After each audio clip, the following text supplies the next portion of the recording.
सबको राधे राधे, जय श्री कृष्णा, वंदे मातरम, जय हिंद। आज है जो कि हमारी पॉलिटी की नेक्स्ट क्लास है और कल मैंने आपको कुछ होमवर्क दिया था। होमवर्क क्या था कि कल है आपको भारत की जो कि संविधान की प्रस्तावना है वो याद करने को बोला था। आई होप आपने याद कर लिया होगा। और जो कि हम जितना भी पढ़ते हैं उसकी हम आंसर राइटिंग करते हैं टेलीग्राम पे, तो आप है जो कि हमारा टेलीग्राम चैनल है जरूर ज्वाइन कीजिएगा, जिसकी लिंक है वीडियो की डिस्क्रिप्शन में दी गई है। अब मान लो कि आरपीएससी द्वारा कोई भी एग्जाम लिया जाता है एसआई का और आरएस का, मान लो XYZ जो भी मान लो, उसकी सारे की हम आंसर राइटिंग है वो टेलीग्राम पे करते हैं। तो आप टेलीग्राम को है जो जरूर ज्वाइन कीजिएगा। अब आते हैं हम टॉपिक पे। टॉपिक पे हमारी जो कि प्रस्तावना वाली बात चल रही थी,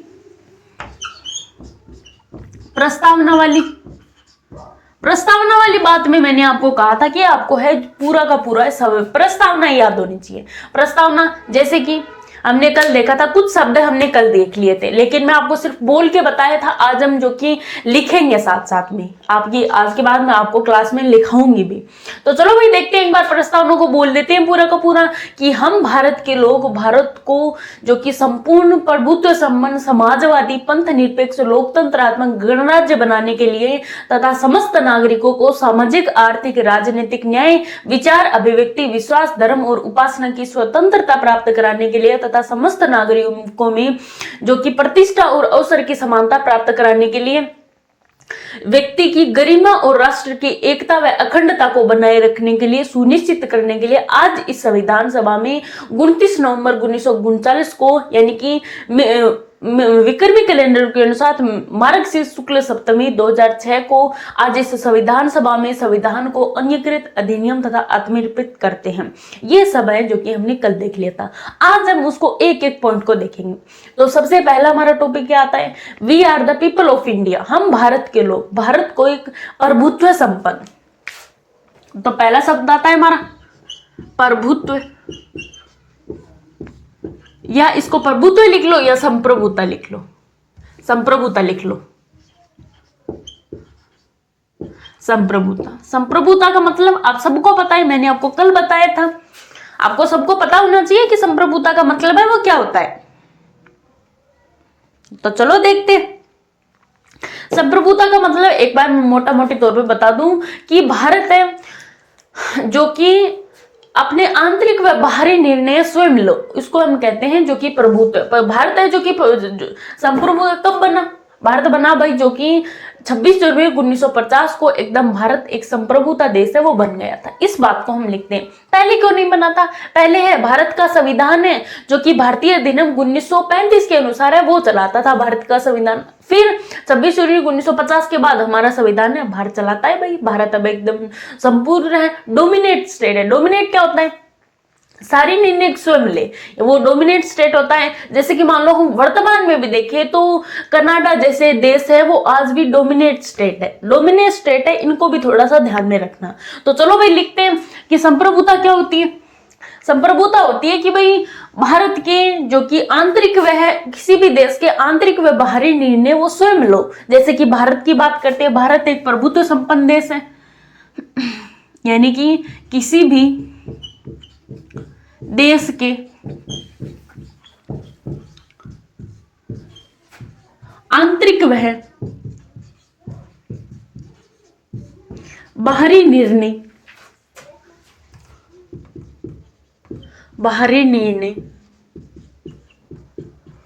वो देश है जो कि स्वयं ले।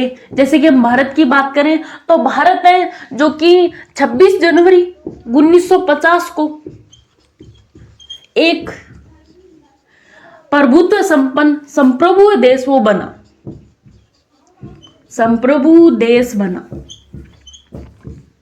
इसके बाद भारत है अपने निर्णय वो स्वयं लेने लगा। अगर मैं बात करूं कि 15 अगस्त 1947 और जो कि 26 जनवरी 1950 के बीच में भारत की स्थिति कैसी थी, यानी कि 15 अगस्त 1947 वह 26 जनवरी 1950 के बीच भारत एक डोमिनियन स्टेट था। वो मैंने आपको बता दिए, डोमिनियन स्टेट था। ये बातें भाई थोड़ी सी ध्यान में रख लेना। किसी भी देश के आंतरिक व बाहरी निर्णय वो देश एकदम स्वयं ले, वो होता है भाई संप्रभु। भारत संप्रभु कब बना? 26 जनवरी 1950 को भारत एक संप्रभु देश बन गया। 15 अगस्त 1947 व 26 जनवरी 1950 के बीच में भारत एक जो कि डोमिनेट स्टेट था। डोमिनेट क्यों था भाई? क्योंकि भारतीय स्वतंत्रता अधिनियम 1935 के द्वारा है भारत का संविधान वो चलाया जाता था, के द्वारा है जो कि कानून वगैरह इसी के आधार पर बनते थे, के द्वारा है कानून बनाए जाते थे। ये है भाई संप्रभुता की बात। किसी भी देश के आंतरिक व बाहरी निर्णय वो देश स्वयं लो। भारत संप्रभु कब बना? 26 जनवरी 1950 को भारत एक संप्रभु देश बना। 15 अगस्त 1947 व 26 जनवरी 1950 के बीच भारत एक डोमिनेट स्टेट था, क्योंकि भारतीय स्वतंत्रता अधिनियम 1935 के द्वारा भारत के कानून है वो बनते थे। इसको थोड़ा सा याद रखना। संप्रभुता हो गया। आगे हमारा क्या आता है? हम भारत के लोग भारत को एक संप्रभु प्रभुत्व संपन्न समाजवादी, आगे वाला हमारा नाम आता है समाजवादी। ये हो गया संप्रभुता, समाजवाद। अगर मैं थोड़ा सा समाजवाद के बारे में बात करूं तो समाजवाद एक होता है साम्यवाद। भारत है एक समाजवाद देश है, क्योंकि भारत में है जो कि हिंसा नहीं है, अहिंसा का समर्थन करता है। भारत शांति का, मानव कल्याण के लिए, विश्व शांति का करता है। और इसमें भाई संसाधन है वो वर्ग के आधार पर, किसी भी जाति किसी का भेदभाव तो किया ही नहीं जाता। इस प्रकार ये साम्यवाद है। मान लो संसाधन का वितरण है साम्यवाद में, योग्यता के आधार पर किया जाता है, और साम्यवाद में जो कि वर्गों के आधार पर किया जाता है। समाजवाद में है जो कि योग्यता के आधार पर किया जाता है। ये थोड़ी सी बातें थोड़ी सी ध्यान में रख लेना। भारत एक साम्यवादी देश है, सॉरी समाजवाद देश है, समाजवादी देश है। क्यों भाई? थोड़ा सा कारण लिख। क्योंकि भारत में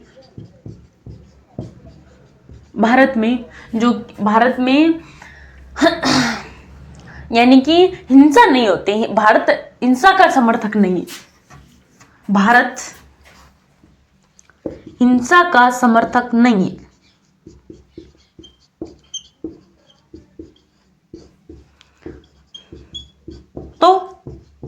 तो किसका समर्थक है? भारत लोकतंत्र का समर्थक है। भारत लोकतंत्र का समर्थक है।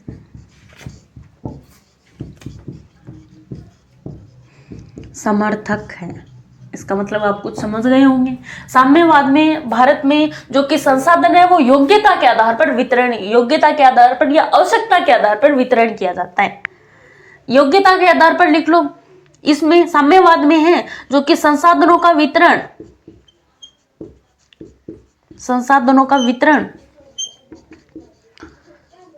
योग्यता के आधार पर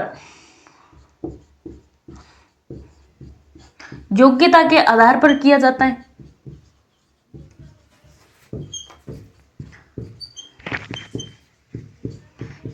जाता है। मैं आज आपको एक होमवर्क देती हूँ। कल मैंने आपको प्रस्तावना वाला दिया, आज मैं आपको होमवर्क देती हूँ कि आपको भाई समाजवाद साम्यवाद दोनों का एकदम डिफरेंस लिख के लेके आना है।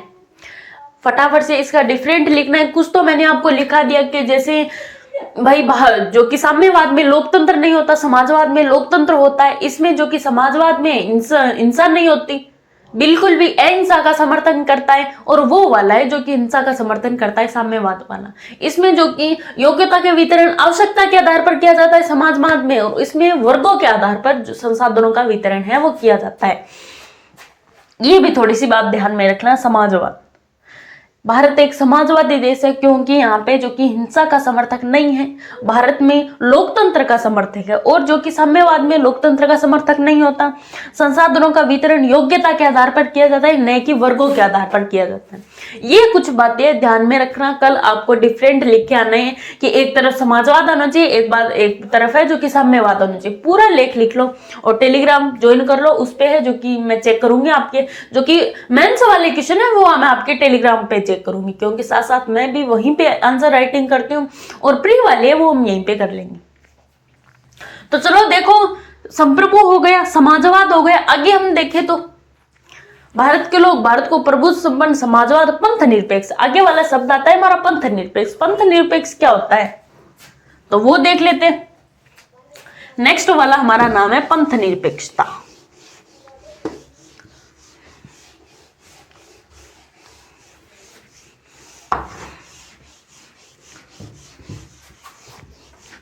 शब्द है हमारा पंथ निरपेक्षता। ये पंथ निरपेक्षता के बारे में मैंने आपको कल समझा दिया था, लेकिन कोई बात नहीं, आज लिखते हैं साथ साथ में।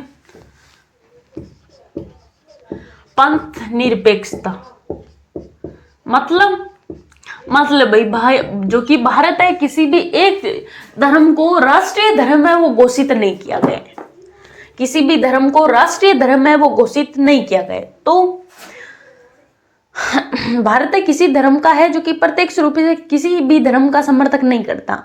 भारत के लोग एकदम स्वतंत्र है कि भाई आप कोई भी जो कि धर्म मानो, किसी के साथ है धर्म के आधार पर कोई भेदभाव नहीं किया जाएगा। धर्म वाला है जो कि अपने पे छोड़ दिया है कि आप जो चाहो वो धर्म है वो मान सकते हो। धर्म की तरफ से आपको एकदम खुली है, स्वतंत्र हो आप। भारत का कोई राष्ट्रीय धर्म है वो नहीं। जैसे और देश का देखें हम तो चाइना का है, चाइना का, पाकिस्तान का है, यूएसए का है, सबका अलग अलग धर्म है। यानी कि हमारा कोई एक राष्ट्रीय धर्म है वो घोषित नहीं किया गया। तो इस बातों को भी लिखते हैं कि भाई पंथ निरपेक्ष है, भारत का कोई एक तो राष्ट्रीय धर्म नहीं है। भारत है किसी भी धर्म के साथ कोई भेदभाव नहीं करेगा। मान लो आप जो कि मंदिर जाते हो, मस्जिद जाते हो, इसका कोई विरोध नहीं करता, आप स्वतंत्र हो इस मामले में, कहीं भी जाओ चाहे। मान लो आप हिंदू और मस्जिद में जा रहे हो, जाओ चाहिए, कोई खुली है आपको एकदम से, कोई रोक टोक नहीं है। किसकी तरफ से? भारतीय संविधान की तरफ से। पंथ निरपेक्षता ये भी लिख लो कि भाई भारत एक पंथ निरपेक्ष देश है। क्यों? क्योंकि भाई भारत का कोई राष्ट्रीय धर्म नहीं है, क्योंकि भारत का कोई राष्ट्रीय धर्म नहीं है। भारत किसी भी धर्म के, जो कि किसी भी धर्म हो, धर्म के आधार पर भेदभाव नहीं करता। धर्म के आधार पर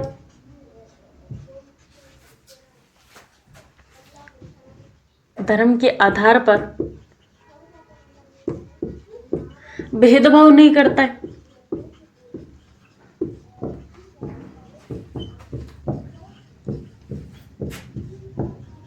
ये भाई मोटा मोटी रूप से मैंने आपको बता दिया कि पंथ निरपेक्षता होता क्या है।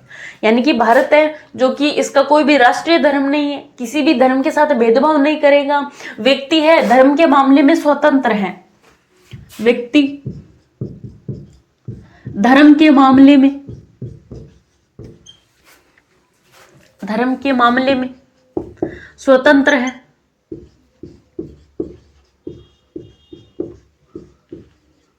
व्यक्ति कोई भी धर्म अपना लो, कोई रोक टोक नहीं है, किसी भी धर्म में चले जाओ।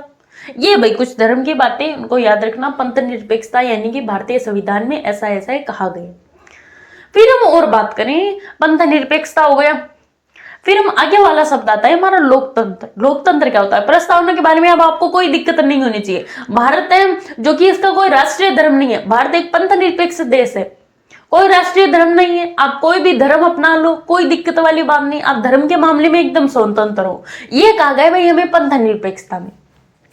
आगे वाली बात करें तो भाई भारत है जो कि एक लाइन और लिख लो इसमें कि भारत है जो कि धर्म के आधार पर भेदभाव नहीं करता, कोई भी जो कि जाति का हो, लिंग का हो, नस्ल का है, वो कोई नहीं, इसको काम करेंगे, हम आगे लिखेंगे। पंथ निरपेक्ष तो हो गया। एक हमारा है भाई लोकतंत्र। लोकतंत्र, लोकतंत्र थोड़ा सा बड़ा है। लोकतंत्र की बात करूं तो लोकतंत्र होता क्या है? जनता का, जनता के द्वारा, जनता के लिए शासन होता है, वो लोकतंत्र होता है। जनता का, जनता के द्वारा, जनता के लिए, जनता के लिए शासन,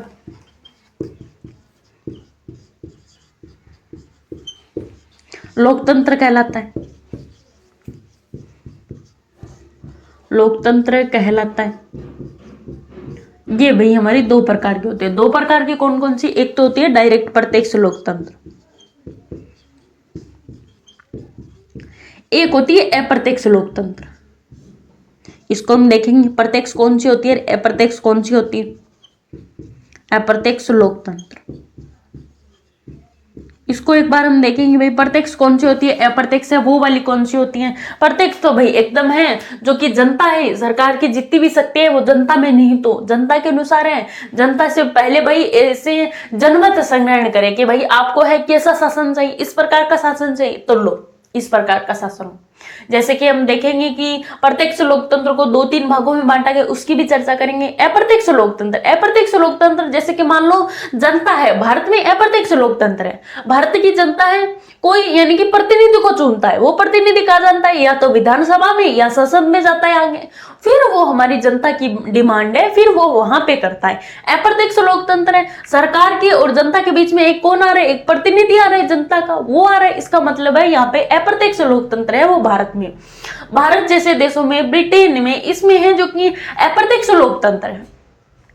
आगे हम बात करेंगे इसको, इस चीजों को लिखे भी। प्रत्यक्ष लोकतंत्र कौन सी होती है कि भाई सरकार की बातें डायरेक्ट है, जो कि जनता की बातें डायरेक्ट सरकार सुन ले, बीच में किसी का जो कि माध्यम है वो कोई ना हो। हमारे तो बीच में माध्यम है, जनता का प्रतिनिधि है, जनता के प्रतिनिधि को हम चुनते हैं, वो आगे जाता है विधानसभा में, संसद में, आगे जाके हमारी डिमांड है वो करता है। हमारी कोई भी प्रॉब्लम हो उसका सॉल्यूशन बाद में वो लोग करते हैं। हमारा, हम तो क्या है, इस जो कि व्यक्ति को हम चुनते हैं, हमारे पास इतना अधिकार कि भाई हम निर्वाचन कर सकते हैं उस व्यक्ति के लिए। ये भाई थोड़ा सा ध्यान में रखना। अब जो कि प्रत्यक्ष लोकतंत्र को हम पढ़ेंगे, अप्रत्यक्ष लोकतंत्र को पढ़ेंगे। प्रत्यक्ष लोकतंत्र की बात करूं तो प्रत्यक्ष लोकतंत्र को हमने 2-3 भागों में बांट रखा है। एक तो जैसे कि जनमत संग्रह, एक है हमारा जनमत संग्रहण। बताओ देखिए क्या होता है, बता दो जनमत संग्रह वो क्या होता है। अप्रत्यक्ष, प्रत्यक्ष में जैसे कि हमारा डायरेक्ट है, हमारी बातें वो सरकार तक पहुंच जाए, ये हमारी जो कि डायरेक्ट होता है। जनमत संग्रह होता है, जनमत संग्रह यानी कि जनता की बात है वो डायरेक्ट सरकार तक पहुंच जाए। एक होता है भाई रेफरेंडम, रेफरेंडम ये क्या होता है। एक चीज तो इन दोनों में पहले तो हम फर्क देखते हैं, एक तो जनमत संग्रह होता है, एक रेफरेंडम होता है। रेफरेंडम वो होता है कि भाई मान लो हमारी एक क्लास है, कोई भी मान लो कि हमारे, मान लो मोहल्ला, मान लो मोहल्ले में एक मान लो नियम लगा दिया जाए कि हमारे पानी है वो 5 से 6 के बीच में आएगा और हमारे पानी है वो बंद है।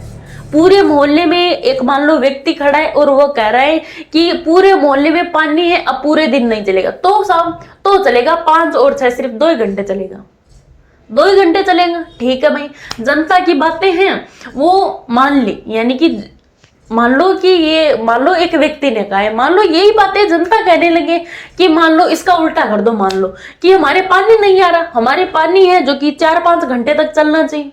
क्यों भाई, हमारे पानी की कमी है। वो सारे के सारे व्यक्ति हैं, मान लो 70% के आसपास व्यक्ति है, वो उस एक व्यक्ति से डिमांड करते हैं कि भाई हमारे जो कि पानी नहीं आ रहा तो आपको 5 से 6 घंटे तक हमें पानी देना पड़ेगा। 70 से 80% लोग हैं ये बात कह रहे हैं, और उसको है जो कि बाध्यकारी होके यानी कि उसको बाध्यकारी हो कि वो बाध्य है किसके लिए कि भाई वो जनता की बात है, बीच का माध्यम तो बन गया, जनता की बात सरकार तक पहुंचानी है उसको, वो चीज होती है रेफरेंडम। जनमत संग्रह क्या होता है? जनमत संग्रह होता है कि भाई व्यक्तियों ने कह दिया कि माने जो कि 5-6 घंटा पानी चलना चाहिए, उस व्यक्ति ने कहा हाँ भाई ये हो गया आपका 5-6 घंटा पानी चलना चाहिए, वो व्यक्ति आगे जाके नहीं कहेगा, वो कहेगा कि अपने जनता का हमने मत तो ले लिए लेकिन हम करेंगे अपने अनुसार ही करेंगे। ये होता है भाई दो प्रकार का, एक होता है रेफरेंडम, एक होता है जनमत संग्रह। इनमें थोड़ा सा डिफरेंट देखते हैं। सबसे पहले हम जो कि प्रत्यक्ष लोकतंत्र को देखते हैं, रेफरेंडम एक होता है जनमत संग्रह। इसका आप जो कि अंतर है एकदम सही से समझ गए होंगे कि जनमत संग्रह क्या होता है, रेफरेंडम है वो क्या होता है। इनका समझ गए तो हम तीसरे वाला एक और देखते हैं। तीसरे वाला एक और देखते हैं। एक देख लो, मान लो राइट टू रिकॉल, यहीं पे लिख देते हैं राइट टू रिकॉल। ये क्या होता है? ये तो इसका उल्टा होता है, रेफरेंडम जनमत संग्रह का एकदम उल्टा होता है। राइट टू रिकॉल क्या होता है? राइट टू रिकॉल होता है कि भाई मान लो जनता ने एक प्रतिनिधि को चुना, वो प्रतिनिधि आगे गया विधानसभा में, संसद में, जहीं भी जहां कभी जाना है वो वहां पे गया, तो भाई जनता को इतने अधिकार हैं कि वो है उसको वापस बुला सकती है। उसका टाइम क्या होता है? 5 साल का होता है। वो 5 साल से पहले ही उसको बुला सकता है। जनता का ऐसा जो कि अधिकार है, जनता के पास इतना राइट है, उसके पास अधिकार है।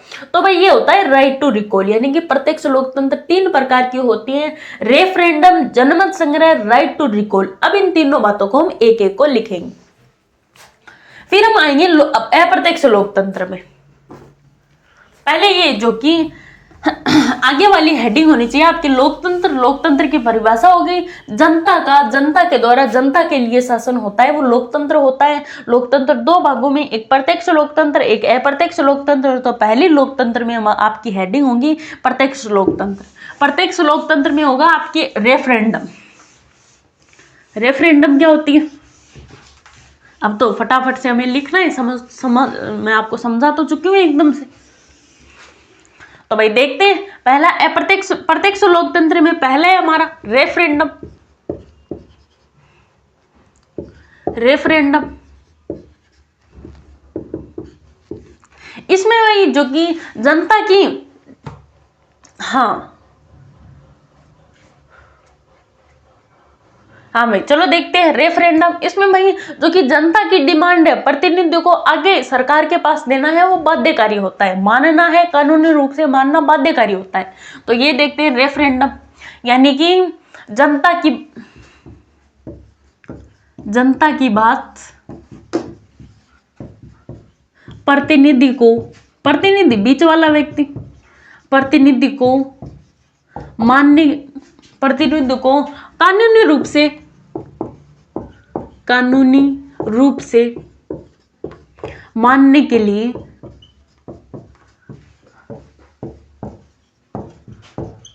बाध्यकारी होता है।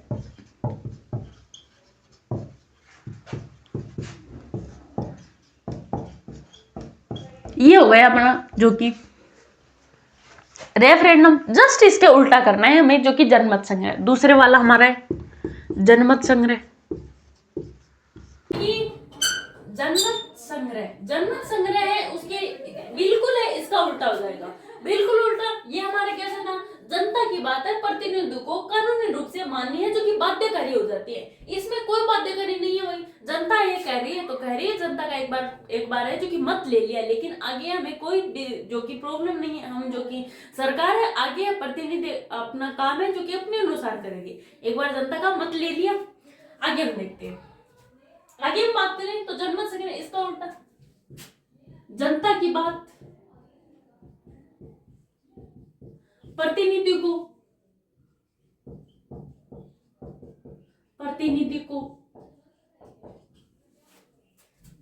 कानूनी रूप से मानने के लिए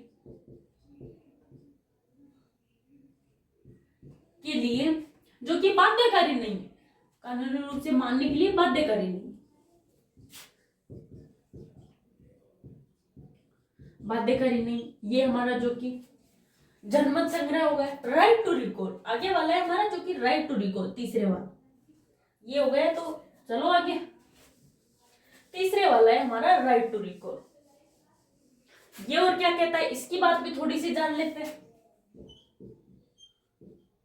राइट टू रिकॉल, इसमें कहा गया कि भाई जो कि मान लो जनता है एक निर्वाचन के द्वारा एक प्रतिनिधि को आगे भेजती है संसद में, विधानसभा में, उसको वापस बुला सकती है, कभी भी टाइम से पहले भी बुला सकती है। ये होता है राइट टू रिकॉल, यानी कि जनता के द्वारा